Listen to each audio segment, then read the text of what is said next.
The most symbolic moment in Canadian and hockey history took place on September 2nd, 1972, the first game of the famous Summit Series. This was an ice hockey battle between the Soviet Union and Canada. It was the first series that Canada could show off their hockey skills. The Canadian professionals were able to partake in an international competition, as back then the Olympic Committee had a ban on pro hockey players competing in the games. The players, coaches, and nation thought that they had the series in the bag, but unfortunately they were sadly mistaken. It was Canada's home advantage for the first 4 games of the series, and the confidence the team and nation felt heading into the first game was at an all-time high. Their confidence grew substantially as assistant captain Phil Esposito and left winger Paul Henderson scored 2 goals in the first 6 minutes of the game. However, the Soviets fought back and ended up scoring 2 goals before the end of the first period, leaving the game tied at the end of the first. The Soviets kept their lead, giving them the first win of the series. The whole nation was shocked. Their once easy 8-game sweep just got a whole lot harder. In Game 2, they fought back and tied the series 1 win to 1 loss, but ended with a tie in the 3rd game and another loss in the 4th. The games grew rougher as the series went on, with both teams fighting for the win any way they could.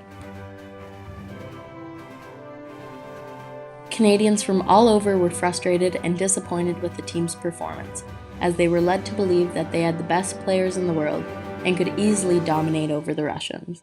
For the people across Canada, we tried, we did our best, and for the people that boo us, geez, all of us guys are really disheartened and we're disillusioned and we're disappointed in some of the people. We cannot believe the bad press we've got, the booing we've gotten in our own buildings.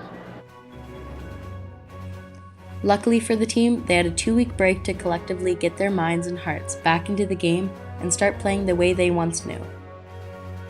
The Canadian team fought hard in Game 5, leading for most of it, but ended with a devastating 5-4 loss. This meant they needed to win 3 back-to-back games for them to take the series. Their comeback was successful and they won the next 3 games, with Henderson scoring the last 3 game winners. His last game winner was without a doubt the most famous.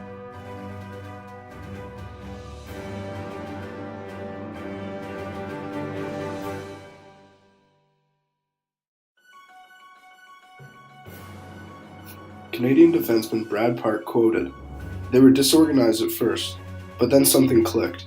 They started coming at us in waves. With 2 or 3 minutes to go in the first, it was tied up. Defenseman Gary Bergman asked me what I thought, and I said, we were in big trouble." Before the game, Canadian forward Phil Esposito stated that they were confident in the dressing room and planned to have fun winning a hockey game. To this day, the Summit Series remains one of the most defining moments in Canadian hockey history. Thanks to the Summit Series, it brought European players to the NHL, helped strengthen the concept of international ice hockey, and the Winter Olympic Games. The series allowed Canadians and Russians to tolerate each other during the Cold War, and even respect each other despite their opposite beliefs.